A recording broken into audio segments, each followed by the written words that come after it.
Rachel Zegler, atriz que protagonizou uma das obras mais recentes da Disney desse ano, que é o live action da Branca de Neve, também conhecido como um dos maiores fracassos de 2025.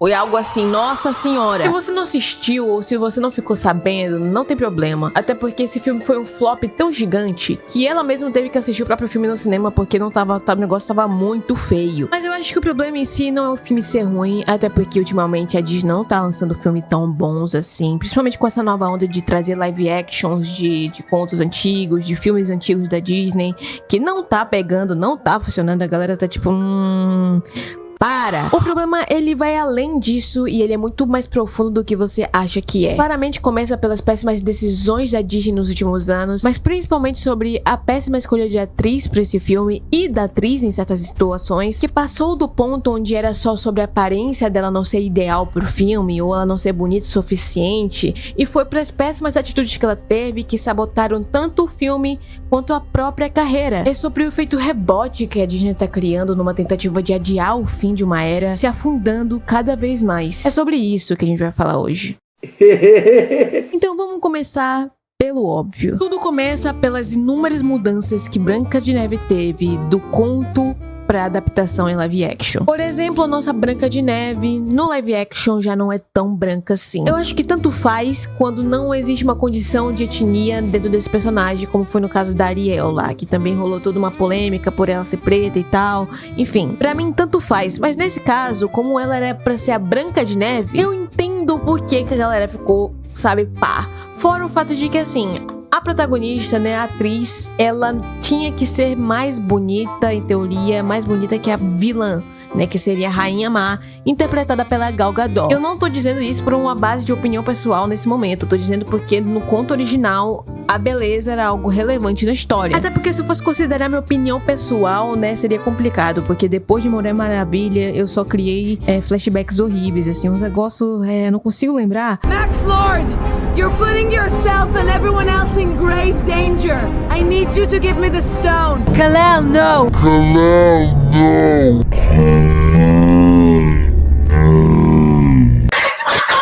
Eu realmente não consigo lembrar o porquê. Enfim, eles tentaram distorcer várias coisas da história pra poder encaixar, como o fato de, tipo, o nome Branca de Neve se deu ao fato de que ela nasceu num dia que teve muita neve, ao invés de, o nome foi porque ela é tão branca quanto a neve. E aí, eles também tentaram modernizar grande parte da história pra se encaixar nos tempos atuais. Há quem diga que foi pra agradar a militância do Twitter, mas eu acho que é muito sobre não trazer um filme infantil com questões moralmente questionáveis, tá ligado? Acho desnecessário? Definitivamente. Assim, uma criança que vai assistir o live action de um conto infantil que tem mais de um século de existência, ele não tá nem aí pra história.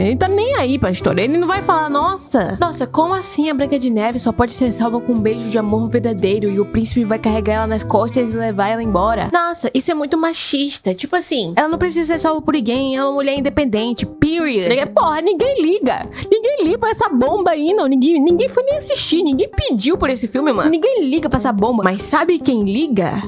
Rachel Zegler, é claro, porque em toda entrevista que ela fez sobre o filme, ela falou sobre como a história original era péssima, que a versão dela era muito melhor e que a Branca de Neve não era mais uma mulher que precisava de homens e que agora ela era independente. E uau!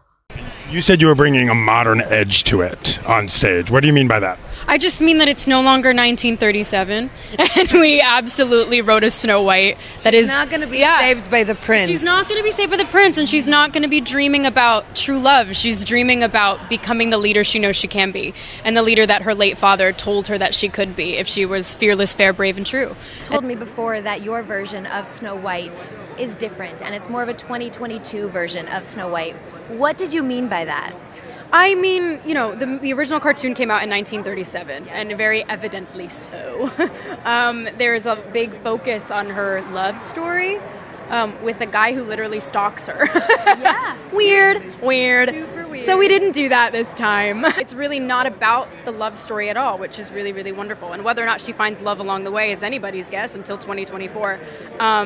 all of Andrew's scenes could get cut. Who knows? It's Hollywood, baby. But it's one of those things. So true, it's yeah. an inner journey that she goes on to find her true self, and she meets a lot of people along the way that make the journey really incredible. E olha, eu não tô aqui pra dizer que não tem coisa estranha nos contos antigos de princesas assim, sabe? Até porque se você for olhar o conto da Branca de Neve, é meio estranho o cara beijar o cadáver da mina morta pra fazer ela voltar à vida. É estranho, não dá pra dizer que não é. Hoje você olha com uma visão madura e você fala, nossa gente, que esquisitinho, né? Mas tem algo de estranho em todos os contos. Você vai alterar todos os contos toda vez que você vai adaptar pro live action. A questão é que não é necessário, sabe? Não vai fazer diferença nenhuma na infância de ninguém. Eu não sei o que eles tentaram fazer com isso, porque honestamente, toda criança no mundo escutou pelo menos uma vez um conto de princesa assim, Branca de Neve, Cinderela, Bela Adormecida, a Bela e a Fera, e ninguém tirou nenhuma lição com isso. Ninguém aprendeu, teve uma grande lição de vida com isso. É um conto que traz magia, que traz uma questão de imaginação pra criança, e é só que honestamente não era necessário, não precisava tornar isso mais profundo do que era, porque os contos de princesa nunca foram extremamente profundos, e no final das contas a ideia brilhante de mudar toda a história da Branca de Neve foi por água abaixo. Isso porque foram 270 milhões de dólares investidos para produzir, divulgar e promover o filme, e no final das contas ele não faturou nem a metade disso. Na real, acho que ele faturou uns 150, 160 milhões no máximo, o que é um grande desperdício. Então eu não julgo no final a atriz querendo chamar as amigas pra ir no cinema, indo junto com elas pra assistir o próprio filme. Eu acho até que foi uma medida meio desesperada de tentar promover o filme de alguma forma, mas assim, não dá, ninguém quer assistir Churume, é muito ruim, gente. Eu assisti, é muito ruim. Gente, pra vocês terem noção, esse filme é tão ruim que a nota dele no MDB é mais baixa do que Dragon Ball Evolution. Mas até aí tudo bem, não era só culpa dela, sabe? Ela era a atriz que topou o projeto e ela tava ali fazendo a parte dela e tudo bem, sabe?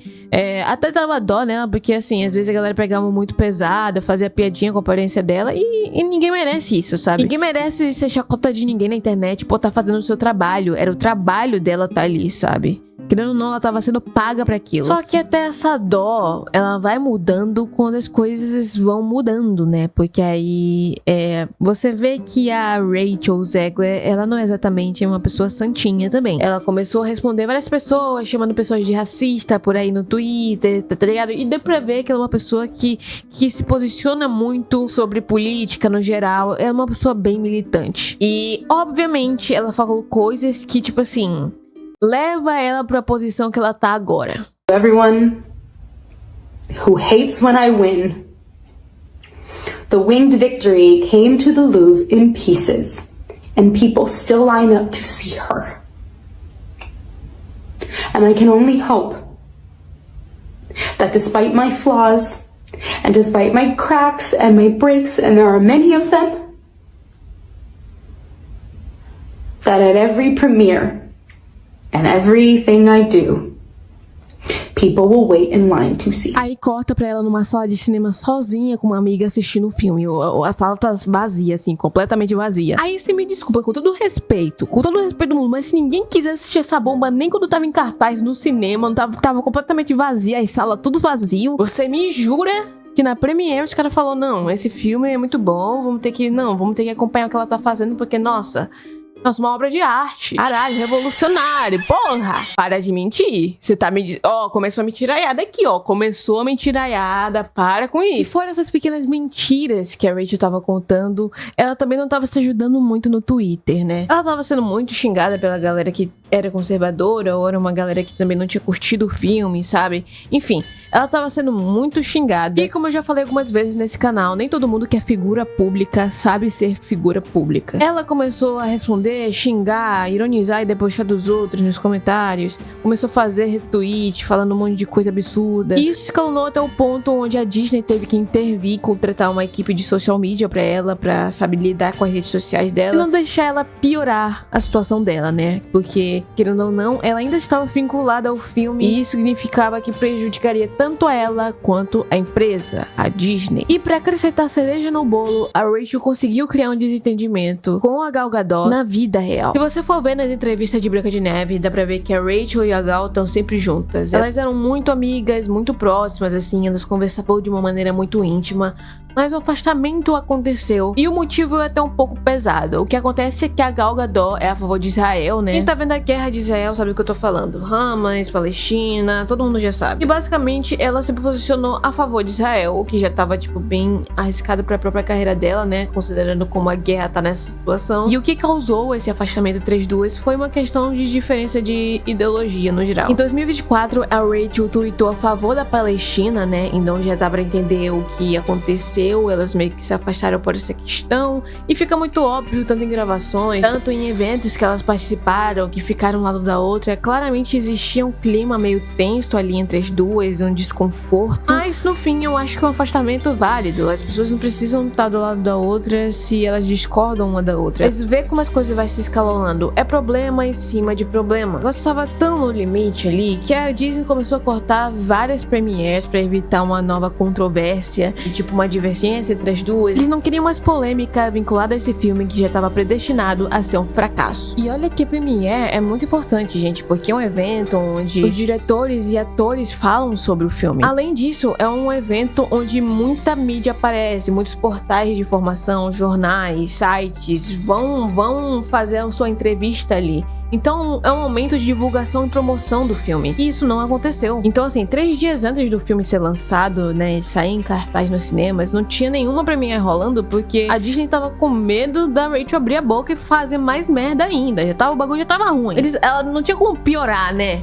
Não tinha, né? Errado, porque isso começou a afetar drasticamente a carreira dela. Havia boatos que ela participaria no Toy Story 5 dublando alguma personagem e também participaria de Piratas do Caribe, o que seria um grande marco na carreira dela, porque, né, é um filme que é muito esperado, mas aparentemente ela foi cortada desses projetos e de vários outros que ainda não foram exatamente especificados. Mas parece que o cinema tá meio que virando as costas pra ela nesse momento. Afinal, ninguém quer trabalhar com alguém que não sabe ser profissional, né? Ninguém quer trabalhar com uma atriz que não sabe ser uma figura pública, né? Ironiza, debocha e discute com o público, ao mesmo tempo que cria um desentendimento com outras atrizes e atores nos bastidores. Uma pessoa que se posiciona em excesso na internet e também consegue criticar o próprio filme nas próprias entrevistas, então, né? E agora que a gente trouxe todos os pontos pra essa história, eu quero concluir com algo muito importante, que é interessante de vocês saberem sobre. Apesar de todas as polêmicas que a Rachel se meteu nesse meio tempo de Branca de Neve e tal, tudo que ela disse em entrevista, tudo que ela disse no Twitter, tudo que ela fez,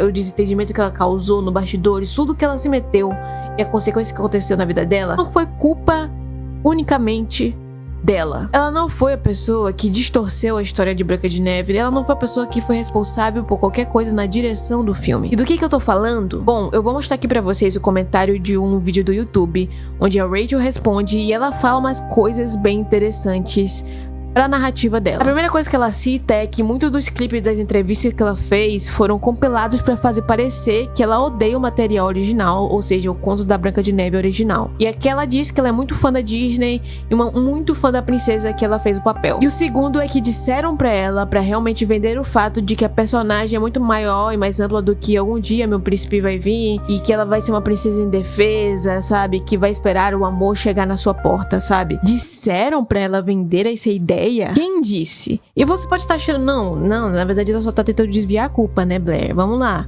Mas calma, vê uma das entrevistas que eu coloquei nesse momento, percebe como a Gal Gadot dá uma cortada nela enquanto ela tá falando com a jornalista. You said you were bringing a modern edge to it on stage. What do you mean by that? I just mean that it's no longer 1937, and we absolutely wrote a Snow White that is Not gonna be saved by the prince. She's not going to be saved by the prince, and she's not going to be dreaming about true love. She's dreaming about becoming the leader she knows she can be. E aí você entende o que eu tô querendo dizer? Tipo assim, eu não tô dizendo que o que ela fez não foi errado, que os problemas que aconteceram durante o filme não tiveram parcela de culpa dela, sabe? O que eu tô dizendo é que Branca de Neve é só mais um dos vários live actions que a Disney tá tentando trazer e foi um fracasso, sabe? E tipo assim, a culpa não é 100% dela, é da Disney no geral, é o famoso efeito rebote que eu falei mais cedo. Sabe quando você vai usar um artifício pra resolver um problema e esse artifício piora a situação? São os live actions. É a insistência constante de trazer de volta filmes que ninguém se importa mais. É uma era de filmes que já acabou. Pra maioria das crianças de hoje em dia, não são mais contadas contos de fadas, sabe? O que era diferente da época das crianças dos anos 2000 pra trás. Acabou isso, entende? E E eles insistem em trazer live actions que ninguém quer mais. Ninguém quer mais. Ninguém pediu por, sei lá, Rei Leão. Ninguém pediu por A Bela e a Fera. Ninguém pediu por Branca de Neve. Ninguém pediu por Lilo e Stitch. E aí eles vão lá tentam modernizar o que a gente já conhece, mudar o que a gente já conhece. E nesse meio tempo eles estragam tudo. Eles tiram magia de tudo. Porque na verdade, o que fez o sucesso era a magia que os desenhos tinham, sabe? A animação, sabe? Dos contos de fada das princesas. Esses desenhos como, sei lá, o Rei Leão, A Bela e a Fera, Lilo e Stitch, sabe? Vários outros desenhos da Disney. A magia deles era o desenho, sabe? Era o estilo de visual da parada. Era isso. E aí eles mudaram tudo. E mudando tudo, ninguém quer assistir nada. Fora que nessa questão de modernizar a história vai o problema de inclusão, né? Porque nos tempos atuais, inclusão é uma pauta muito importante. Só que a maneira como eles trazem a inclusão dos filmes é completamente assim, cara, escancara o absurdo, porque eles não estão nem tentando. E aí essa falta de tentativa cria espaço pra surgir racismo, pra surgir misoginia, pra surgir vários outros tipos de preconceito. E óbvio que eu não tô aqui dizendo que todas as pessoas que criticam os filmes da Disney são pessoas preconceituosas, que são pessoas racistas, sexistas, transfóbicas, homofóbicas. Não tô dizendo isso, mas que abre espaço pra pessoas se infiltrar no meio e realmente ali praticar crimes. Entende o ponto? Sabe, eles criam esse espaço e aí, criando esse espaço, eles direcionam esse hate, esse ódio pros personagens, pros atores que interpretam o papel que eles colocaram pra eles atuarem, sabe? O mesmo aconteceu com a Ariel no live action dela, o mesmo aconteceu agora com a Rachel, mano, nesse filme. Então assim, novamente, eu acho que tanto faz uma Ariel negra, eu acho que tanto faz uma Branca de Neve não tão branca assim, eu acho que tanto faz isso. Mas se você tivesse realmente tentando trazer inclusão pro cinema, sabe, para contos de história infantil, você criaria histórias novas, você criaria um espaço para essas pessoas, sabe, que precisam ser incluídas, e não tentaria repreencher um espaço que já tá ocupado. Existem tantas histórias no mundo que podem ser contadas, sabe, tantas culturas que podem ser apresentadas, e a Disney continua focando no passado. E esse é o problema deles. Enfim, gente, esse é o vídeo de hoje, né? Eu não sabia que eu ia trazer esse vídeo assim tão rápido, mas, né, tive um susto, falei, não, vou gravar, vi um vídeo aqui, vou gravar, que eu não preciso opinar, gente. Se inscreve no canal se você gostou desse vídeo, se inscreve, comenta aqui sua opinião, porque me ajuda muito. Nossa, você não tem noção de quanto a sua opinião me ajuda. Enfim, é isso. Um beijo e até daqui a pouco.